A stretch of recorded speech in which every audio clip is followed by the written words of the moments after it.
दोस्तों, जब भी आप कोई शेयर खरीदने जाते हो तो आपने ध्यान दिया होगा कि शेयर के नाम के ठीक बगल में दो छोटे छोटे शब्द लिखे होते हैं। एक होता है बीएससी और दूसरा होता है एनएससी। क्या आपने कभी सोचा है कि ये दोनों क्या है? अगर मुझे रिलायंस का शेयर खरीदना है तो मैं उसे एनएससी से खरीदूं या बीएससी से?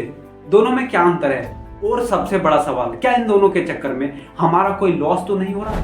आज हम ज्ञानी स्टॉक पर इस कंफ्यूजन को हमेशा के लिए खत्म करते हैं। बीएससी और एनएससी को समझने के लिए किसी भी भारी भरकम किताब को पढ़ने की जरूरत नहीं है। सरल भाषा में कहें तो ये दोनों स्टॉक मार्केट की दो बड़ी दुकानें हैं जिन्हें हम स्टॉक एक्सचेंज कहते हैं। जैसे अगर आपको ऑनलाइन शॉपिंग करनी हो तो आपके पास अमेज़न, फ्लिपकार्ट जैसे दो बड़े प्लेटफॉर्म्स हैं।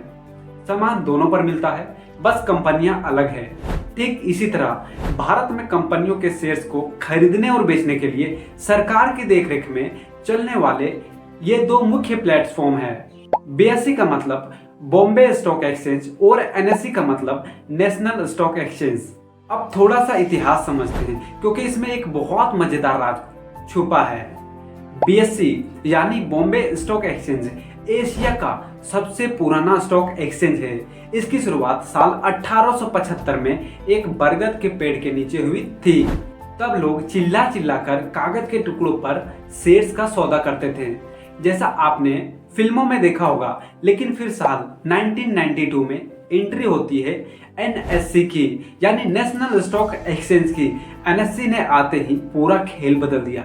यह भारत का पहला ऐसा एक्सचेंज था जिसने कंप्यूटर और इंटरनेट के जरिए पूरी ट्रेडिंग को डिजिटल और ऑनलाइन कर दिया।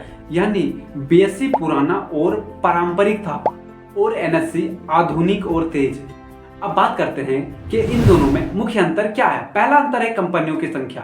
पुराना होने के कारण बीएससी पर 5000 से भी ज्यादा कंपनियां लिस्टेड है, जबकि एनएससी पर लगभग 2000 से अधिक कंपनियां लिस्टेड है। यानी कोई छोटी और पुरानी कंपनियां आपको सिर्फ बीएससी पर मिलेंगी, एनएससी पर नहीं। दूसरा और सबसे बड़ा अंतर वॉल्यूम यानी ट्रेडिंग की रफ्तार। आज के समय में ज्यादातर ट्रेडर्स और इन्वेस्टर्स एनएससी पर ट्रेड करना पसंद करते हैं, इसलिए एनएससी पर लिक्विडिटी बहुत ज्यादा होती है। इसका मतलब यह है कि एनएससी पर बायर्स और सेलर्स हर सेकंड मौजूद रहते हैं। अगर आप कोई शेयर्स बेचना चाहते हैं तो वो तुरंत बिक जाएगा। अब आपके दिमाग का वो सबसे बड़ा सवाल कि ज्ञानी भाई शेयर खरीदे कहां से? क्या दोनों जगह शेयर का प्राइस सेम होता है? जवाब है लगभग एक जैसा, लेकिन छोटा सा अंतर होता है। अगर आप किसी ऐप में देखेंगे तो हो सकता है रिलायंस का शेयर एनएससी पर 2500 का मिल रहा है और बीएससी पर 2550 पैसे का। यहाँ कुछ पैसों का अंतर हो सकता है। यह होता है डिमांड और सप्लाई की वजह से। इसका नियम बहुत ही सिंपल है। अगर आप एक लंबे समय के लिए इन्वेस्टर्स है तो आप एनएससी या बीएससी कहीं से भी खरीदें, कोई फर्क नहीं पड़ता। लेकिन अगर आप इंट्राडे ट्रेडिंग करते हैं, शॉर्ट टर्म ट्रेडिंग करना चाहते हैं तो हमेशा एनएससी को चुनें, क्योंकि वहां वॉल्यूम ज्यादा होता है और आपका ऑर्डर तुरंत एग्जीक्यूट होगा। तो संक्षेप में समझे तो बीएससी और एनएससी हमारे मार्केट के दो मजबूत पिलर है और इन दोनों को सेबी रेगुलेट करता है, मतलब कंट्रोल करता है। अब आज का चैलेंज आपके लिए, आप शेयर खरीदने के लिए किस एक्सचेंज का सबसे ज्यादा इस्तेमाल करते हैं, एनएससी या बीएससी?